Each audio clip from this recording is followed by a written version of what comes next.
Nous avons donc vu, dans une précédente vidéo, que les différents Coca, Coca-Cola classique, Coca-Cola Light, Coca-Cola Zero ou encore Coca-Cola Life sont composés de différents produits sucrants appelés édulcorants. On retrouve notamment le saccharose, produit sucrant le plus courant dans le Coca-Cola classique. L'aspartame et l'acésulfame K sont quant à eux deux édulcorants présents dans les Coca-Cola Light et Zero. Enfin, on retrouve dans le Coca-Cola Life des produits sucrants dits plus naturels, comme le sucre de canne ou encore le glycoside de stéviol. L'aspartame aurait un pouvoir sucrant 200 fois supérieur à celui du saccharose. Cela reste nettement inférieur à celui du glycoside de stéviol, qui est 300 fois plus élevé que celui du saccharose. Nous avons voulu vérifier ces informations grâce à une expérience. Faire goûter à 20 personnes un peu moins de 50 ml d'eau mélangée à 3 édulcorants, le saccharose, l'aspartame et le glycoside de stéviol. Chaque verre d'eau contenait la même concentration molaire. Pour trouver ces différentes concentrations molaires, nous nous sommes basés sur la dose journalière admissible de l'aspartame pour les boissons non alcoolisées, qui est de 0,6 g par litre, soit 2 millimoles, pour ensuite trouver la masse de saccharose à mélanger avec 1 litre d'eau et enfin celle du glycoside de stéviol.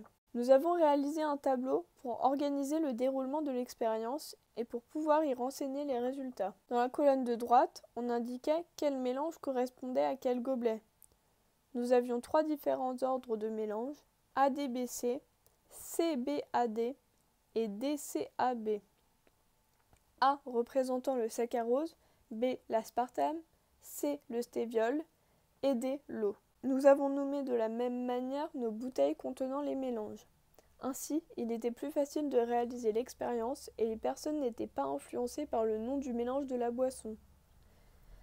On remarque cependant que le test ayant les résultats les plus cohérents avec ceux attendus théoriquement était ceux goûtant au premier mélange.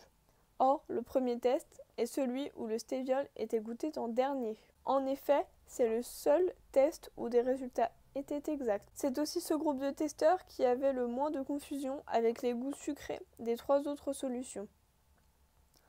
En plus de montrer que le stéviol sature nos récepteurs au goût sucré, tellement qu'il est puissant, cela nous indique qu'il existait bien une différence de pouvoir sucrant entre l'eau, le saccharose et l'aspartame. Même si celle-ci est infime, elle est bien présente. Ainsi, même si le Coca-Cola Zero, Light et Life sont vendus comme des Coca sans sucre, les effets sur le corps, et en particulier ceux sur le goût sucré, sont les mêmes, voire amplifiés pour ce dernier.